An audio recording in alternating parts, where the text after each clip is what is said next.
Iran के 80,000 drones ने सारा गेम ही पलट दिया है और अमेरिका के साथ साथ अमेरिका के अलाइज भी बुरी तरह घबरा गए हैं।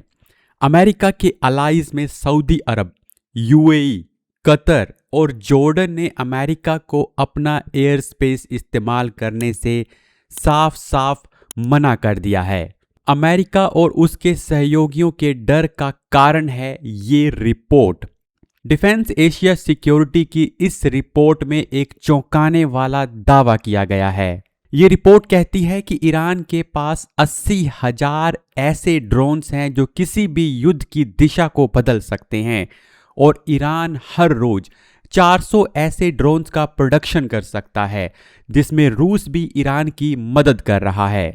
और ये नंबर इतना ज़्यादा है कि अमेरिका ईरान के कितने भी ड्रोन्स गिरा दे, ईरान फिर से उससे कहीं ज़्यादा ड्रोन्स बना लेगा और अमेरिका पर हमले करता रहेगा। अपने सस्ते ड्रोन से हमले करके ईरान अपनी मिसाइलों के बिना ही अमेरिका को लंबे समय तक युद्ध में उलझा सकता है। ईरान के मास लेवल पर ड्रोन प्रोडक्शन से एक बात सबको समझ जानी चाहिए, और वो ये कि आज की जंग सिर्फ मिसाइलों और फाइटर जेट से नहीं लड़ी जाएगी, बल्कि सस्ते और लगातार हमले करने वाले ड्रोन्स से भी लड़ी जाएगी। ईरान जिन ड्रोन्स का प्रोडक्शन कर रहा है और जिनसे अमेरिका डरा हुआ है, वो ड्रोन्स कोई नए ड्रोन्स नहीं हैं, बल्कि यूक्रेन युद्ध में पूरी दुनिया इन ड्रोन्स की पावर को देख चुकी है। यूक्रेन के राष्ट्रपति तक स्वीकार कर चुके हैं कि रूस रोजाना सैकड़ों ईरानी डिजाइन वाले ड्रोन और मिसाइलों के जरिए दबाव बना रहा है। यानी बात सिर्फ संख्या की नहीं है, बल्कि उस कंटिन्यूटी की भी है जो किसी भी एयर डिफेंस सिस्टम को थका सकती है।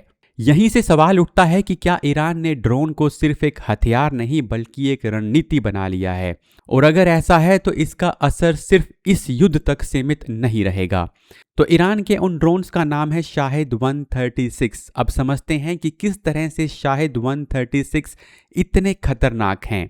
ये ड्रोन करीब 2000 किलोमीटर से ज़्यादा दूरी तक उड़ सकता है और इसमें करीब 40 से 50 किलो का वॉरहेड लगाया जा सकता है, जो किसी भी बिजली ग्रिड, तेल टर्मिनल, रडार या एयरबेस को बड़ा नुकसान पहुंचा सकता है।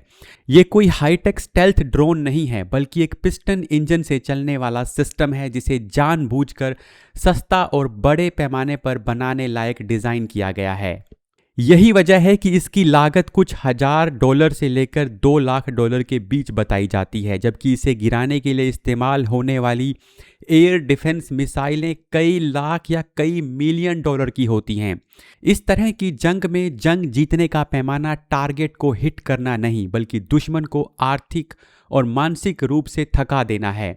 अगर 100 ड्रोन में से 80 भी गिरा दिए जाएं, तब भी 20 ड्रोन अपने लक्ष्य तक पहुंच जाते हैं, और वही रणनीतिक नुकसान पहुंचाने के लिए काफ़ी होते हैं। और ईरान इसी गणित पर खेल रहा है।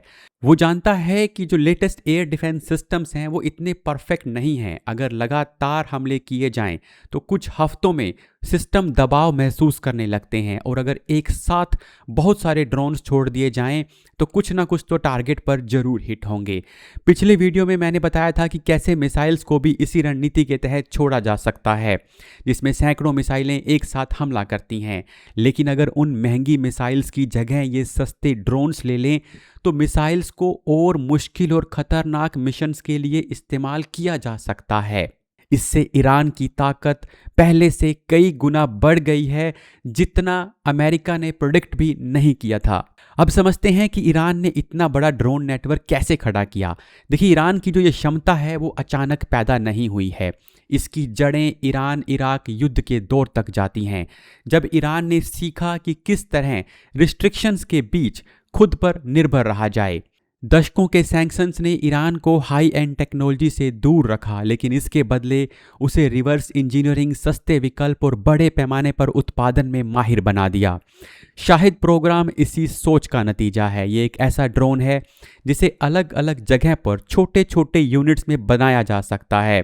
अगर किसी एक फैक्ट्री पर हमला हो भी जाए तो भी पूरी सप्लाई चेन ठप नहीं होती, और यही कारण है कि अगर रोजाना 400 ड्रोन बनाने का दावा सही है तो सालाना उत्पादन 1 लाख से भी ऊपर पहुंच जाता है, जो किसी भी बड़े देश के प्रोडक्शन से कम नहीं है।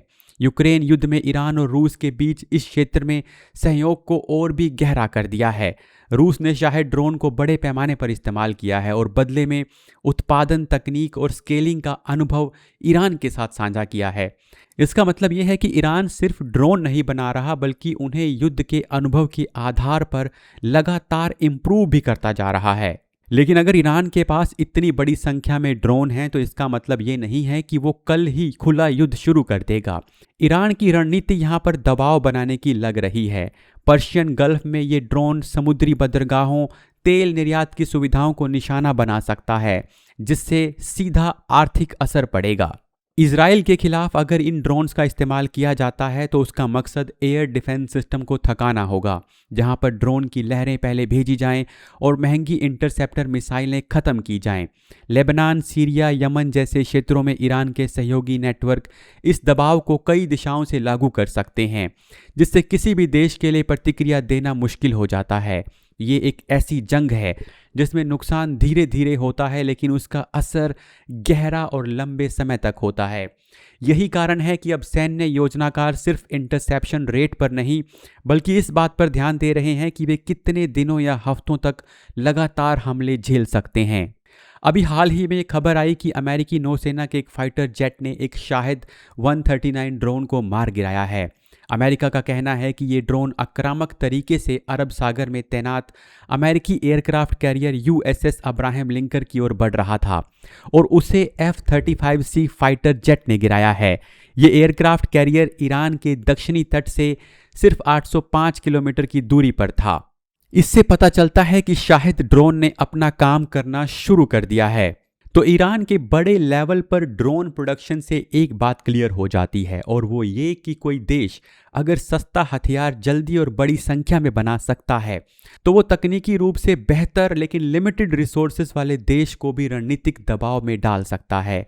यही वजह है कि आने वाले वर्षों में एयर डिफेंस का मतलब सिर्फ दुश्मन को रोकना नहीं होगा, बल्कि यह सुनिश्चित करना होगा कि रक्षा व्यवस्था आर्थिक रूप से टिकाऊ भी रहे। यानी आप इतना पैसा ना खर्च कर दें कि आपकी देश की अर्थव्यवस्था ही खराब हो जाए। तो ईरान ने इस मॉडल को अपनाकर ये संदेश दे दिया है कि आधुनिक युद्ध में धैर्य, उत्पादन और निरंतरता उतनी ही ताकतवर हो सकती है जितनी मिसाइल और फाइटर जेट। और जो देश इस सच्चाई को जल्दी समझेंगे वही ड्रोन युग में खुद को सुरक्षित रख पाएंगे।